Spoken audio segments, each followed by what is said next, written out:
This is Jorge Bonet. I'm the founder of Pure Motion, and today I want to share with you, how we approach when it comes to developing core strength.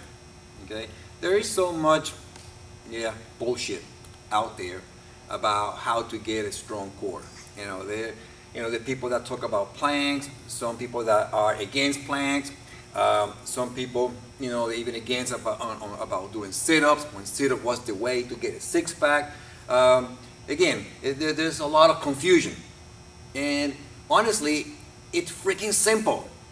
But we love to take simplicity and make it so complex. Well, I'm going to show you how simple, it is when it comes to developing core strength. As opposed to look too much on the clinical side, all the researchers talking about, this is how you should develop core strength, it's very safe, and I'm watching these so-called experts, and no disrespect, but these people, they're teaching me how to get strong, and I'm looking at them, but you're not even fit. So are you really applying what you're talking about? I don't know. I'm going to show you the way we do it. Actually, it's the way I do it. I'm 52, and I believe that I have a very, very strong core. Not only strong, but supple. Okay? So when it comes to core strength, I look at shapes, specifically orbits. Just like the universe, and the planet going around the sun, it goes around this orbit. Okay? So no different from that point of view. So imagine your trunk. Okay? You are able to create multiple orbits. Okay? Like for example, the one here on my far left, it's a vertical orbit. Okay? Imagine a sit-up, a leg raise. Yeah, even a Romanian deadlift. That is a vertical orbit, and you're strengthening, the posterior chain. If you do, for example, a Romanian deadlift, okay, you're going to strengthen the anterior part of your trunk, of your core, if you do, let's say, the traditional sit-up or leg raise, or even a traditional plank. All right? The difference between the plank and, let's say, a sit-up or leg raise is that the plank is just an isohole. It's one point of your hip flexion. Is that wrong? No, it's not. But it really doesn't tell the whole story. Okay? So, moving along, I also like to see, trunk strength or core strength development using a lateral orbit. These are, frontal or lateral movement that depict a lateral circular motion. Okay? The next orbit is the horizontal orbit. Anything that happens in this trajectory, in the books they call it the transverse plane, and it's something like that. But it's a pure horizontal orbit. It happens in this space. Okay? And then, I also talk about diagonal orbits. Anytime you see somebody throwing an object, could be a ball or a hammer, whatever, this is the orbit that we are talking about. Okay? So the strategy is to make sure on your core strength workout or program to make sure that you cover all these orbits. Why?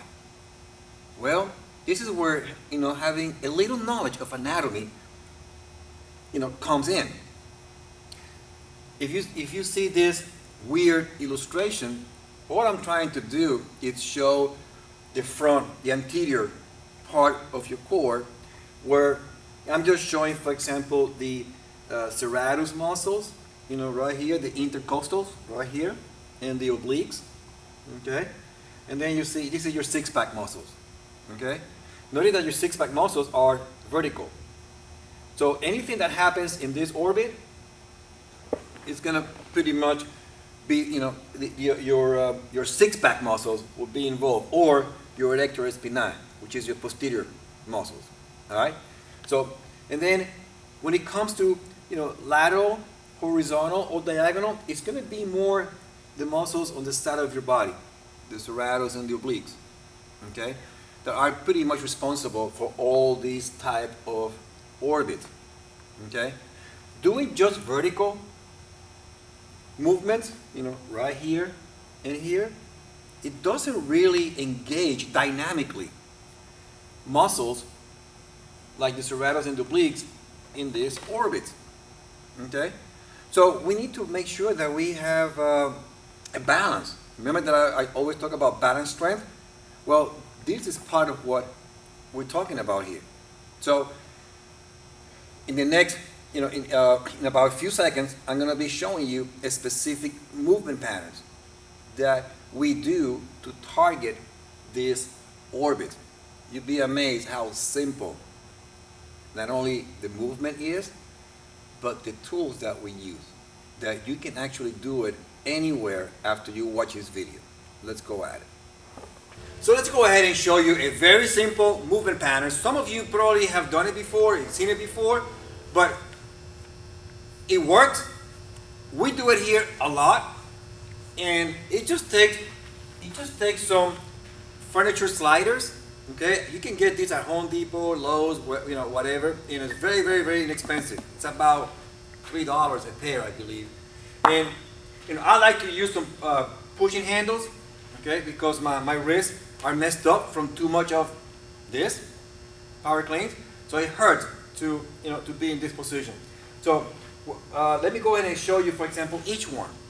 Not only, well, let's put it this way. It works not only for your anterior core, but also posterior. Okay? So this is a dynamic version of a plank. Okay? So I'm going to assume a push-up stand. Okay? All you're going to do is you're going to flex your hips.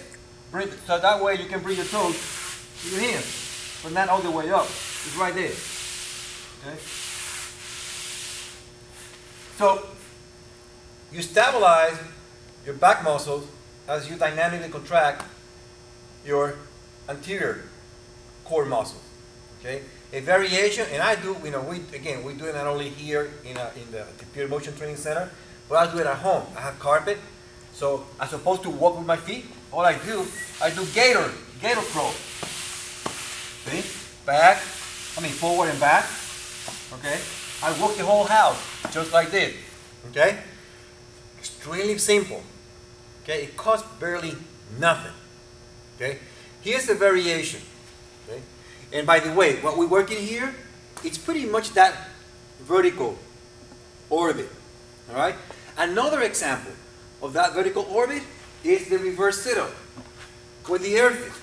Okay. Now, pay attention here. If Vinny want to bring the camera closer, thank you, Vinny. I think that's enough. So a variation here, again. I get my hand through the slings. I'm going to get in a plank stance. Okay. My feet will be anchored on the ground. 1, 2. Tuck my chin in, elbows in, and flex my hips. Okay. This is a little bit more challenging, but if it's too hard, you can just change the angle by moving forward, and then again perform the same movement. It just feels lighter. All right. Now, let's go ahead and change from a vertical orbit and show you at least one movement here using that horizontal orbit. It's the same start. It's a plank start. Okay? Like so. And then here we call it ground and pound.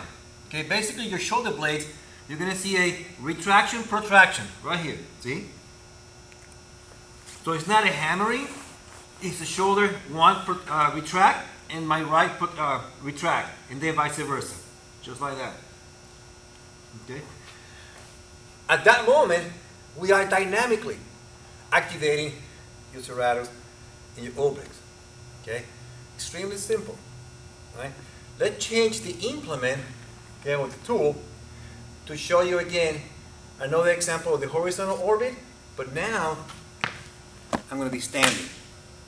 Now, I'm going to use the Core 12 bar, okay, and the Cyclone 52 to show you sharper. The previous exercises that I show you, even though you are developing core strength, notice that there's minimal rotation, okay? because they favor to be more that vertical in the ground and pound, even though it's horizontal. You didn't see a lot of rotation as relate to my shoulder, hip, and back feet, where where you see this type of movement pattern. We call this cylindrical effect, and it's very common in sport. All right. So, for instance, again, I'm going to do the chopper. All right. And now you're going to see here the interaction of my shoulder, hip, and back foot rotating, okay, to maximize rotational strength as relate here the horizontal orbit with an added flow. Okay, you'll see that I'm not really moving rigid or robotic. You're going to see fluidity on the load. All right.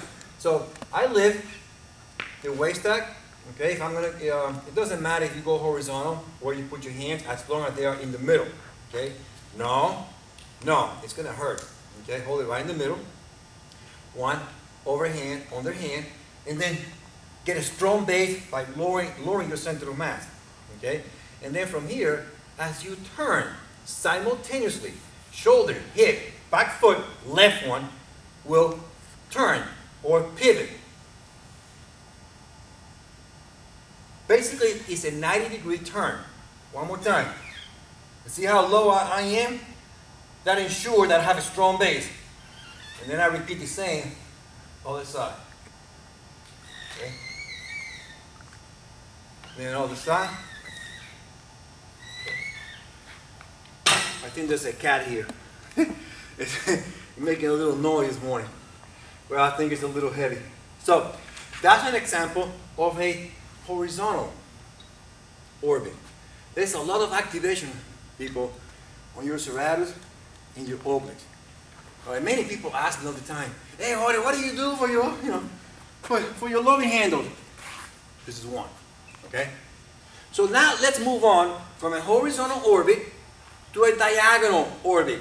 Again, there's so many ways of how we do it here at our Pure Motion Training Facility, but just to keep it simple, I'm going to keep using the Core 12 bar attached to the cable machine and the Cyclone 52.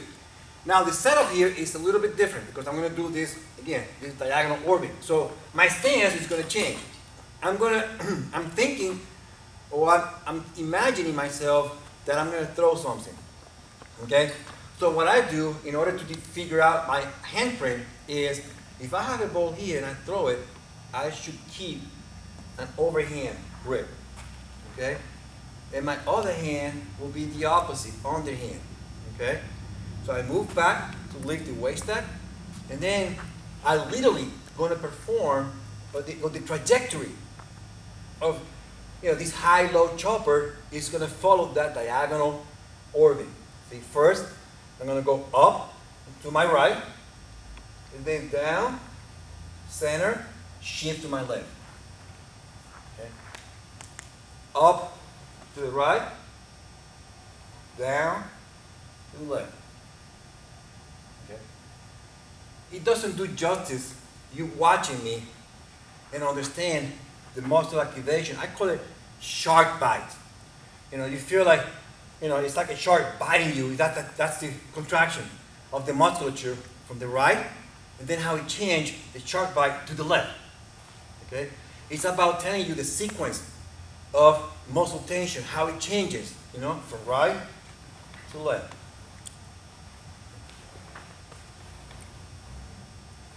And of course the same, left side. Okay? Change now, left hand, overhand, right underhand. If I'm throwing with my left leg goes back, and repeat the movement. Notice that I'm not flexing my elbow, I'm extending the elbow to create high level torque. And then down. Up, down. I'm going to move a little bit to my left so you see that cross pattern that shows the diagonal trajectory. See, I go to my left, down, cross to my right. Okay? Up to my left, down to my left, to my right. So again, this is just one way to strengthen your core using that diagonal orbit. Okay? So that's what I'm doing. I'm thinking orbits to make sure I leave no stone unturned. So let's go ahead and talk about a lateral orbit. I'm going to use the what we call the body weight Heisman. Okay, and all you need is a sturdy, column or wall. It doesn't matter. I like to put my hand in. I like to keep it, this way. Okay, just like so. Okay, I'm going to stand laterally in an angle with my right foot. Yes, it's going to be flat, but it's going to be slightly angled, just a little bit. Okay, and what I'm trying to do is to line up the force line or the line of resistance from my midfoot to the column. Okay, my elbow is going to be slightly bent. Okay, now instead of having my left foot just resting like that, and see, that doesn't even look appropriate. It just doesn't look right. What we like to do is we like to give the inside leg up. Okay, my right arm like holding a football. Okay, I'm going to have a slight ankle, knee, hip flexion, just slightly. And now I'm going to displace my hip towards the column and open in the hip, like so. And then back. Just holding it here, it is so challenging. Okay? But the line of resistance is lateral. And the orbit, again, it's lateral. Okay? There's a lot of tension and friction on my right foot. It's like I'm trying to push the whole rack to my left. Okay? And again, muscle tension is going to be felt the most right here on your left side of your trunk and some on your right. Okay? We usually do anywhere from 10 to 25 reps, both sides. It's very simple. You can do it at home. I like to use a door frame, okay, because the frame has the same shape, okay, where you can try to keep that wrist as straight as possible. Okay, you can do it against the wall, but if you ask me, I like a door frame, okay, or a column. Let's move along now with the. We're going to use the core 44 bar, and we're going to do what we're going to do the flagpole, which is a combination, because yes, you can mix orbits, and I'm going to show you how we can combine a lateral with a diagonal. So the flagpole is a perfect example of a lateral dominant orbit mixed with diagonal. Okay? Like we have shown in our instructional videos and summit, workshop, the grip is overhand, wider than shoulder width. You move to the side a little bit to get some tension. I like to have an athletic stance, ankle, knees, and hip slightly bent, okay, to get a stronger base of support. Now the key here is that, like most horizontal and diagonal orbits, it's performed by a pull-push action. That means one arm is going to pull, the other one's going to push to create that rotation. But notice that I'm going to start lateral, okay, and I'm going to finish with a slight diagonal orbit. Okay, I'm going to try to do it this way here so you can see. Okay, so again, I'm going to pull, I'm going to push, shoulder, hip, back foot, pivot, and it's a 90-degree angular turn. Okay, you might be wondering, Jorge, where are you feeling that? Well, at the beginning, it feels on my serratus and obliques, but as I start pushing, as the pushing action takes over, it's going to shift to my left side of my core. Okay? And notice that I turn literally 90 degrees. All right? So again, all I'm doing is I'm using different tools to cover multiple orbits. And notice how simple is the equipment. I'm using bars, ropes, pulley, sliders. It is that simple. I'm going to show you one more movement. We call it the bird fight. You've seen it before, but I just wanted to review it and add it to this video. And then to end this video, I'm going to show the bird fight. And the bird fight, again, is a combination of a lateral orbit with a diagonal orbit. And again, it uses that cylindrical effect, as we like to call it here. And that means is the rotational action or involvement of your shoulder, hip, and your pivoting foot. Okay? I'm going to be using the Renegade system, a traditional barbell, and the Omega. I like the Omega because it gives you more of a shoulder width grip. Okay? It's biomechanic friendly. So let me show you how that works. Okay? I get the Omega on the end of the bar. Now here, if I'm on my left side, okay, I'm going to turn to my left. Okay? So I can grab the handles of the Omega. And I'm going to lift the bar all the way and right above my kneecap. Okay? Just like I've been saying all along. One arm is going to pull, the other one's going to push to create rotation. Now, front foot, notice heel is down, back heel is up. All right? The concept here is the whole body follows the bar. Okay? So I'm going to pull with my right, push with my left, but I'm going to keep the Omega away from me. See? Away from me. And notice that I'm pivoting. So there's no weight on my heels, even though they're low.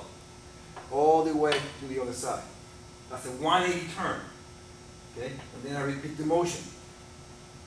Notice that the trajectory of my body, I'm slightly lean against the bar. I'm not straight up. Okay? I'm leaning against the bar just a little bit. Okay? Like so. See how my body follows the bar?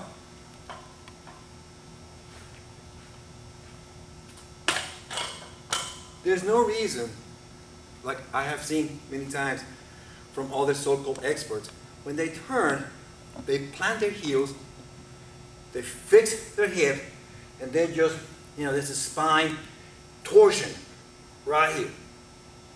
It's very rigid, very robotic, and yes, your lumbar vertebrae don't like it. They get mad, and it's an easy way to blow something back there. So if you want to avoid that and still, get the gains of rotational strength, this is the way to do it. And if you have a bar and a Renegade, you're so close with the Omega, to do it right. And that is sustainability. Doing it right is sustainability. I hope you like this video. I hope it was helpful.